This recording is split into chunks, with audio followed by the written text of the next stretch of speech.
ای رهنمای میلاد درد آشنایی میلاد، ای رهنمای میلاد درد آشنایی میلاد، میلاد تو را پذیرد شمس و بقایی میلاد، میلاد تو را پذیرد شمس و بقایی میلاد. امام علی رحمان ای مردی مردی دوران، ایستاره درخشان در آسمانی میلاد. امام علی رحمان ای مردی مردی دوران، ایستاره درخشان در آسمانی میلاد. ای پیشوای میلاد ای رهنمای میلاد، مشکل کشای میلاد درد آشنایی میلاد. ای پیشوای میلاد ای رهنمای میلاد، درد آشنایی میلاد مشکل کشای میلاد.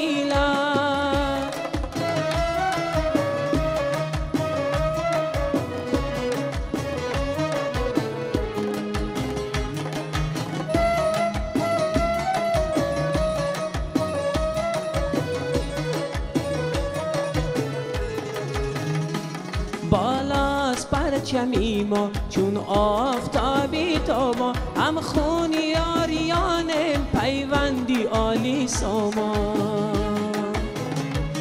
ارمانی ماست وعدت درمانی ماست وعدت، بر جانی ماست وعدت چون جانی ماست وعدت.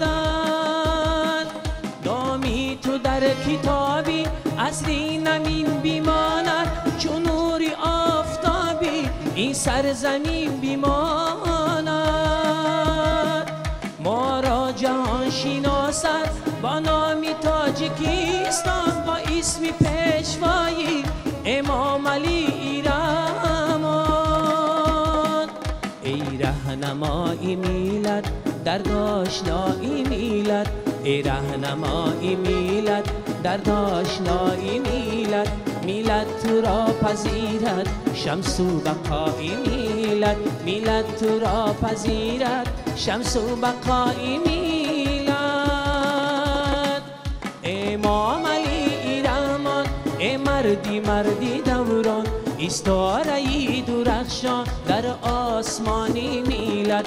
امام علی رحمان ای مردی مردی دوران، ایستاره درخشان در آسمانی میلاد. ای پیشوای میلاد ای رهنمای میلاد، مشکل کشای میلاد درد آشنایی میلاد. ای پیشوای میلاد ای رهنمای میلاد، مشکل کشای میلاد درد آشنایی میلاد.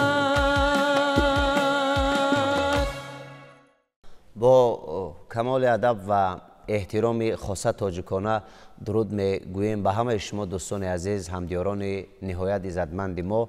این برنامه فضا است، مهمان خاندان شما و همدیاران عزیز. یادآور شدن به موارد است که ما در آستانه روز پرزیدنت جمهوری تاجیکستان قرار داریم که این صحنه واقعا مبارک و فرخنده را به فرد ملت تاجیک مبارکباد میگوییم و تمنا میکنیم که همیشه صلح و ثبات و امن و امانی در کشور آفتابی ما تاجیکستان بیشتاسا پایدار بماند. و در برنامه امروزه ما حضور دارند هنرمندان بخش فرهنگ شهر وحدت که من همگی شما را خوش آمدید میگویم به برنامه فضای تلویزیونی سفینه.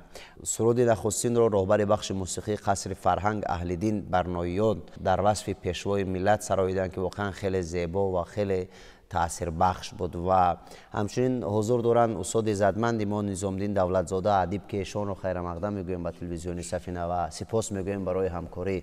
همکنون امکان دارید که برای بیننده های ما در آغاز برنامه که یک ترانه زیبا پیشنهاد کردید سلام و درود هم بفرستید. السلام علیکم به تماشابینان تلویزیون سفینه و به شما هم نیز و به اهل این گروه تلویزیون تشکر زیاد میگیم که ما را به این برنامه دعوت نمودن. سلامت باشین. سلام تمام اهل صنعت شهر وحدت و ادیبان شهر وحدت را به این برنامه به همه شما میرسانیم و بسیار هم خوشبختی هر یکی ماست که در این روزها در روزهایی که ما تجلیل چندین جشنها را پیشواز میگیریم و بخشیده به این جشنها، بخشیده به این روزهای مقدس هر یک نفر یک دستاویزی دارد. بله بله. از روی آن که این جشنها جشنهای ملتند و به روزگار ما و سرزمین ما خوشی‌ها و آبادی‌ها و سرسبزی‌ها آوردند و صنعتکاران